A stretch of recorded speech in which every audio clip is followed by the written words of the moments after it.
We move on now in the Irish NFL show's NFC North preview to the runners-up last time and the wildcard team who managed to win their game on the road, as we were saying, against the Dallas Cowboys before falling to the 49ers narrowly in the divisional round. Green Bay Packers, Brian, last year went into the season with a bit of a question mark, to put it mildly, over the quarterback. That took its time to resolve itself, to be fair, but by the end of the season, you're looking at the youngest team in the league, a team that was a bit of a surprise package in the playoffs, but everybody's going to see them coming this year, and most people expect them to be doing pretty well, to be vying to win this division for starters. And who knows after that? Where do you think the ceiling is for Green Bay? I think the ceiling for this team could potentially be a Super Bowl. It's genuinely to be him as a potential Super Bowl team this year. You talk about a hot run last year, and you could argue a team a year on from that experience will be much more promising in the sense they go to the playoffs. They recognise they normally do what needs to be done. Like, I know that they've been there a number of times over the course of the last 5 or 6 years, but it's a very different feel when they went to the playoffs last year. Little expectations going into Dallas. They went and wiped the floor. They really probably should have beaten the 49ers. They kind of let that one slip in the fourth quarter when it looked like an Aaron Jones run of 60-odd yards was going to essentially put the game away, and it didn't transpire that way. But you touched on it there. They're such a young team, and they've only kind of, for me, only could have improved. Like, in particular, two players that stand there for me, and they're kind of obvious ones in Josh Jacobs. I know there's a differing opinion whether he's a really fruitful running back here, within the group. We've had this conversation when they signed him in terms of measure of the contract, but taking all that aside, if he can remain injury-free, he's arguably one of the best running backs in the league. He was really productive for the Raiders in a poor team over the course of the last 3 to 4 years. If he can come in and take up the mantle, and with Aaron Jones, who's moved on to the Vikings, which is another nice, interesting conversation for a division, but I think he could have a really good stellar career there. And then defensively, I thought McKinney coming in, obviously Bobby Boyes, and I see him as a really standout safety. Giants couldn't get it done in terms of keeping him. I think he's perfect for the Packers. I think he's the kind of guy that can go in there, solidify that safety position, and again only improve a team which is mixed a little bit over the course of the last 2 or 3 years in linebackers and safeties. It hasn't really been right for them, and we touched on even in the lead up to the draft whether they would go after a linebacker in the first round, but they kind of recognised they've got a great quarterback now, and he stood up last year when the pressure was on, and let's protect him. We're talking about the first $60 million quarterback contract to come. Arguably it could be Jordan Love who gets that contract. Probably it's a bit dismissed a bit early to have that conversation, but that's where I see this team. I think they are the team that really could be the serious contender to go and take over from the Lions and win the division. Obviously, it's going to come down to a lot of divisional games, but I think the head coach in particular proved himself last year after the Aaron Rodgers years there, where it looked like he was under the thumb, shall we say. But I think they're in a real good position to go and have a real crack at it this year. And if they get the division and they get some home field games, who knows?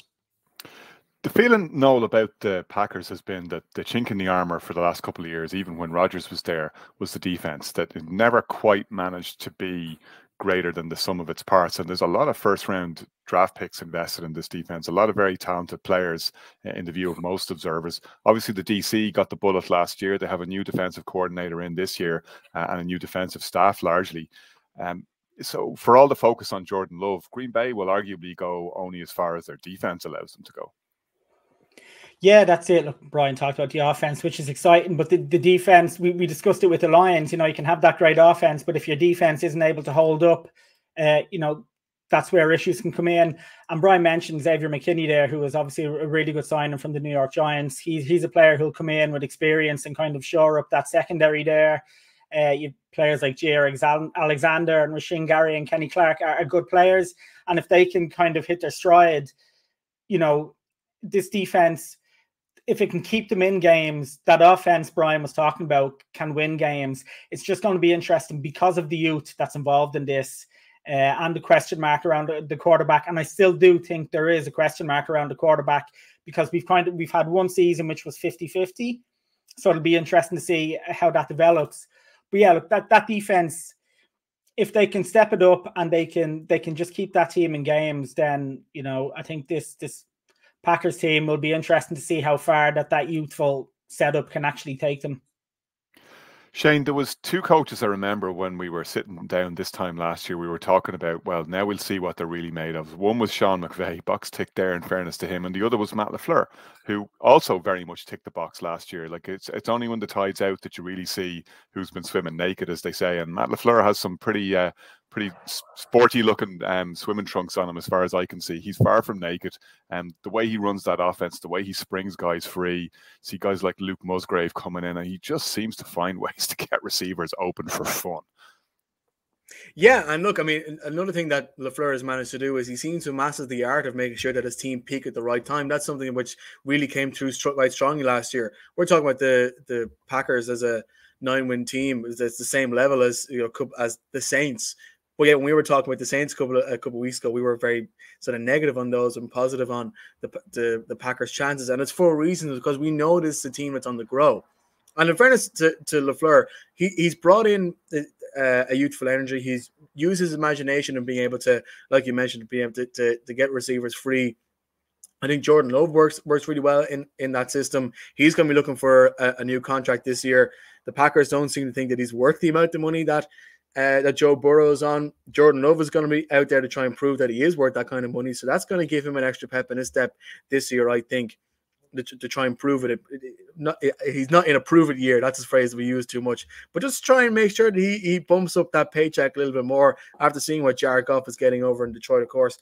So there is a lot to like about how Green Bay can really build into the season. And even if you look into their schedule, they have just a series of games which aren't incredibly tough, like having to go to a San Francisco or having to go to an Arrowhead Stadium, but are tricky enough just to let them kind of learn the ropes, particularly as you mentioned there are parts in the defense which need to bring themselves together and be put in place.